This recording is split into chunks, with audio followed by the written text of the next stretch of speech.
নমস্কাৰ সকলোকে স্বাগতম মোৰ ইউটিউব চেনেল ইনু সায়েন্স স্কুল অসমলৈ শ্ৰদ্ধাৰ শিক্ষাগুৰুসকল আপোনালোকে হয়তো ইতিমধ্যে RIIMS এপৰ যোগেদি এটেন্ডেন্স দিয়াৰ কাম আৰম্ভ কৰিছে আৰু হয়তো কোনো বিদ্যালয়ে ইতিমধ্যে RIIMS পোৰ্টেলত নিজৰ বিদ্যালয়ৰ শিক্ষকসকলৰ তথ্যসমূহ আপডেট কৰিছে কিন্তু এইখিনি কৰিবলৈ যাওঁতে হয়তো আপোনালোক কিছু সৰু অসুবিধাৰ সন্মুখীন হৈছে গতিকে আজি মই এই ভিডিঅ'টোৰ যোগেদি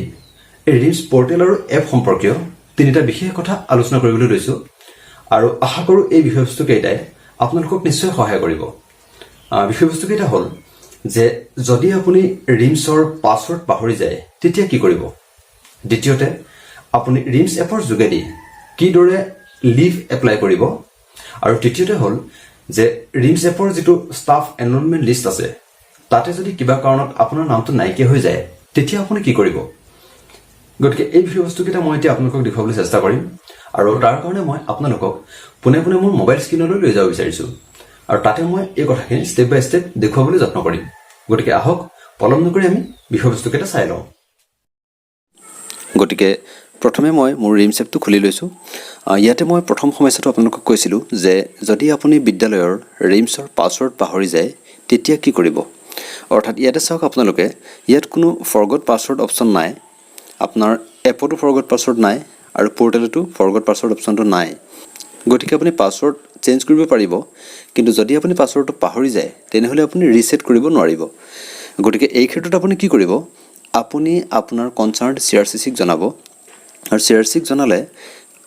তেতিয়া CRCC লেভেলৰ যেটো আইডি পাছৱৰ্ড আছে অৰ্থাৎ ক্লাষ্টাৰ লেভেলৰ যেটো লগইন অপচন আছে তাৰ যোগেদি CRCC জনে আপোনালোকৰ বিদ্যালয়ৰ পাছৱৰ্ডটো ৰিসেট কৰি দিব পাৰিব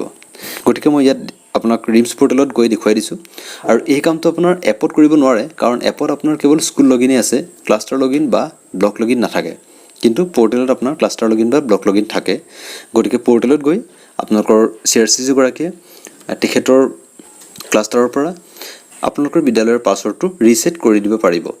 ইয়াতে মই দেখুৱাইছো ইয়াতে চাওক এখন বিদ্যালয়ৰ নাম আছে আৰু তাতে আপোনাৰ ৰিসেট অপচনটো মই উলিয়াই লৈছো মই কেনে ধৰণে উলিয়ালো বা কোনখিনি বস্তু কৰি উলিয়াইছো মই দেখুৱাই দিয়া নাই কিন্তু ইয়াতে ৰিসেট কৰাৰ লগে আপোনালোকৰ পাছৱৰ্ড যদি আপুনি পাছৱৰ্ড চেঞ্জও কৰিছিলে সেই চেঞ্জ কৰা পাছৱৰ্ডটো আপোনাৰ কেনসেল হৈ আপোনালোকৰ অৰিজিনেল যেটো পাছৱৰ্ড আছিল যেটো আমাৰ school@123 আছিল সেই পাছৱৰ্ডটোলৈ পুনৰ ঘূৰি যাব অৰ্থাৎ আপুনি যদি পাছৱৰ্ড পাহৰি যায় ৰিসেট কৰাৰ পাছত আপুনি আকৌ আপোনালোকৰ স্কুলৰ ডাইস কোড আৰু school@123 এই পাছৱৰ্ডটো মাৰি আপুনি পুনৰ এপটো হওক বা পোৰ্টেলটো হওক আপুনি খুলি ল'ব পাৰিব গতিকে হেতু আছিল আমাৰ প্ৰথম সমস্যা দ্বিতীয়তে আহিলে আপুনি বিদ্যালয়ত লিভ কেনে কৰি ল'ব গতিকে মই লিভৰ ক্ষেত্ৰত ইয়াত প্ৰথমে এপটো লগইন কৰি লওঁ তাৰ পিছত আপোনাক মই কৈ আছো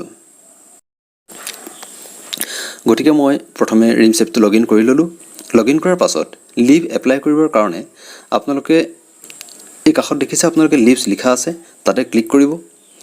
আৰু ক্লিক কৰাৰ পাছত ইয়াত ডিফল্ট সদায় ষ্টুডেন্ট সিলেক্ট হৈ থাকে আপোনালোকে প্ৰথমে হেতু ষ্টাফ কৰি ল'ব এই কাৰ্ড চিনডালত চুই এটো ষ্টাফ কৰি ল'ব ঠিক আছে ষ্টাফ কৰাৰ পাছত ইয়াতে ব্ল্যাঙ্ক আছে এতিয়া আমি লিভটো ইয়াতে এপ্লাই কৰিম কেনেকৈ কৰিম ওপৰত আপোনালোকে দেখা পাইছে এটা যোগ চিন তাতে ক্লিক কৰিব ক্লিক কৰাৰ পিছত ইয়াত পুনৰ আপোনাৰ ষ্টুডেন্ট হৈ আছে আপুনি হেতু আকৌ ষ্টাফ কৰিব এতিয়া আপোনাৰ ষ্টাফ কৰাৰ লগে ইয়াত শিক্ষকৰ নামটো আপুনি চেঞ্জ কৰিব পাৰিব মই চেঞ্জ কৰি দিছো আৰু এতিয়া আপুনি লিভৰ কাৰণে আপুনি কোন তাৰিখৰ পৰা কোন তাৰিখলৈ লিভ ল'ব আপুনি হেতু ইয়াত ডেটটো সিলেক্ট কৰিব ইয়াতে ডেট সিলেকচনৰ কাৰণে আপোনাৰ এটো আছে লিভ ফ্ৰম ডেট তাত ক্লিক কৰিব তাত চোৱাৰ লগে আপোনাৰ ডেটটো লাব ধৰি লওক মই আজি 6 অক্টোবৰ ধৰি লওক মই কাইলৈৰ তাৰিখটো দিছো কাইলৈ 7 তাৰিখ ওকে কৰিলো তাৰ পিছত মই আৰু 7 তাৰিখৰ পৰা ধৰি লওক মই পৰহিলে 8 তাৰিখলৈকে মই লিভ লৈছো গতিকে 8 তাৰিখটো দিলো ওকে কৰিলো আৰু তাৰ পিছত ইয়াতে আপোনালোকে লিভ টাইপটো সিলেক্ট কৰিব লাগিব টাইপটো ইয়াতে আমাৰ ড্ৰপ ডাউনত আমাৰ কেৱল তিনটাই আছে অৰ্থাৎ CL ML আৰু OD অৰ্থাৎ CL হল আপোনাৰ ক্যাজুৱেল লিভ ML হৈ গ'ল আপোনাৰ মেটাৰনিটি লিভ আৰু OD টো হয়তো আপোনাৰ অন ডিউটি লিভ হ'ব পাৰে এটো মই সিওৰ নহয় এটো আপোনালোকে লাহে গম পাব বাৰু যি কি নহওক ইয়াতে আপুনি আপোনাৰ এটো সিলেক্ট কৰিব সিলেক্ট কৰাৰ পাছত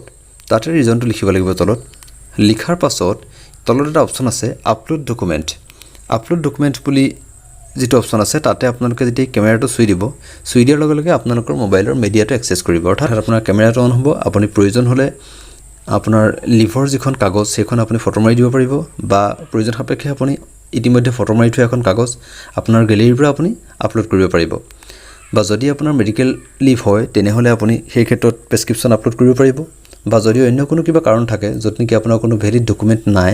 তেনেহ'লে আপুনি আপোনাৰ এপ্লিকেশ্যনটো ইয়াত আপলোড কৰিব পাৰিব আৰু এইখিনি কৰাৰ পিছত আপুনি এপ্লাই কৰিব এপ্লাই কৰাৰ পিছত আপোনাৰ লিভটো এপ্ৰুভ হ'ব গতিকে সেইটো হ'ল আমাৰ লিভ লোৱাৰ অপশ্যন গতিকে এতিয়া আমি আমাৰ তৃতীয় সমস্যাটোলৈ আহিছোঁ মই কৈছিলোঁ যে যদি আপোনাৰ ষ্টাফ এনৰলমেণ্টত নামটো নাথাকে তেতিয়া আপুনি কেনেধৰণে আনিব ঠিক আছে গতিকে তাৰ কাৰণে আমি প্ৰথমে ষ্টাফ এনৰলমেণ্টটো খুলিছোঁ আৰু ইয়াতে দেখা পাইছোঁ আমি 3জন শিক্ষকৰ নাম ইয়াত আছে যদি ইয়াত আমাৰ 4জন শিক্ষকৰ নাম থাকিব লাগিছিল আৰু এজনৰ নামটো ইয়াত নাই তেনেহ'লে আমি কেনেধৰণে আনিম হয়তো এবাৰ আছিলে ইয়াত এনৰলমেণ্ট এবাৰ হৈছিলে কিন্তু এনৰলমেণ্ট এবাৰ হোৱাৰ পাছত তেওঁৰ নামটো ইয়াত আকৌ নাইকিয়া হৈ গ'ল তেতিয়া আমাৰ ইতিমধ্যে এতিয়ালৈকে যিখিনি ইনফৰমেশ্যন আমাৰ স্প্ৰেড হৈছিলে তাত আমাৰ জনোৱা হৈছিলে যে সেই নামটো যদি ইয়াত নাথাকে তেনেহ'লে পুনৰ পৰ্টেলত গৈ ৰেজিষ্টাৰ কৰিব লাগিব কিন্তু এতিয়া এটা নতুন অপশ্যন আহিছে সেই হিচাপত আপুনি পুনৰ আপোনাৰ নামটো ৰেজিষ্টাৰ কৰাৰ কোনো প্ৰয়োজন নাই মই আপোনালোকক দেখুৱাই আছোঁ তাৰ কাৰণে মই পৰ্টেললৈ যাব লাগিব পৰ্টেলত আপোনাৰ এটা ৰি-এনৰলমেণ্টৰ অপশ্যন আছে মই এখন বিদ্যালয়ৰ আইডি আৰু পাছৱৰ্ড দি পৰ্টেলত লগইন কৰি লৈছোঁ আপুনি আপোনালোকৰ বিদ্যালয়ৰ পৰ্টেলটো খোলাৰ পাছত তাতে যেতিয়া আপুনি টিচাৰ্ছ এণ্ড ষ্টাফ লিষ্টত যাব তাতে গৈ যেতিয়া আপুনি টিচাৰ এণ্ড ষ্টাফ লিষ্টিঙত যাব লিষ্টিঙত গ'লে আপোনালোকৰ বিদ্যালয়ৰ শিক্ষকসকলৰ নাম দেখা পাব এনেধৰণে আৰু দেখাৰ পাছত আপুনি তাতে এটা অপশ্যন দেখা পাইছে যে ৰিকুৱেষ্ট ফৰ ৰি-এনৰলমেণ্ট ৰিকুৱেষ্ট ফৰ যদি ৰি-এনৰলমেণ্টটো আপুনি ক্লিক কৰি দিয়ে কাৰণ আপোনাৰ নামটো যিহেতু আপোনাৰ পৰ্টেলত আছিলে কিন্তু আপোনাৰ এপত আপোনাৰ নামটো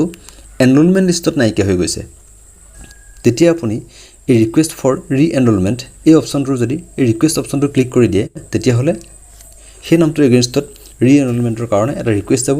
আৰু তাৰপিছত আপোনাৰ নিৰ্দিষ্ট সময়ৰ পিছত সেই শিক্ষকগৰাকীৰ নামটো এপৰ ষ্টাফ এনৰলমেণ্ট লিষ্টত পুনৰ আহি যাব গতিকে এইটো এটা খুব ধুনীয়া সুবিধা হৈছে নহ'লে আমি আগৰ হিচাপত হোৱাহেঁতেন আমি শিক্ষকগৰাকীৰ নামটো পুনৰ ৰেজিষ্টাৰ কৰিবলগীয়া হ'লহেঁতেন কিন্তু এতিয়া এই ৰিকুৱেষ্ট অপশ্যনটো ক্লিক কৰিলেই সেই অসুবিধা নোহোৱা হ'ব গতিকে এইকেইটা আছিলে আজিৰ বিষয়বস্তুকেইটা আশা কৰোঁ বিষয়বস্তুকেইটা আপোনাক সহায় কৰিব আৰু যদি আপুনি এইকেইটা কথা প্ৰয়োজনীয় বুলি ভাবিছে তেনেহ'লে বাকীসকল শিক্ষকলৈও আপুনি এই ভিডিঅ'টো শ্বেয়াৰ কৰি দিব আৰু লগতে যদি এতিয়ালৈকে মোৰ চেনেলটো ছাবস্ক্ৰাইব কৰা নাই তেনেহ'লে তলৰ ছাবস্ক্ৰাইব বাটনটো ক্লিক কৰি চেনেলটো ছাবস্ক্ৰাইব কৰি থ'ব আৰু যদি এই ক্ষেত্ৰত কিবা আপোনালোকৰ ক'বলগীয়া আছে বা জানিবলগীয়া আছে তেনেহ'লে তলৰ কমেণ্ট ছেকশ্যনত কমেণ্ট কৰি মোক যিকোনো কথাই জনাব পাৰিব এটি নতুন ভিডিঅ'লৈ আপোনালোকক পুনৰ লগ পাম তেতিয়ালৈকে ধন্যবাদ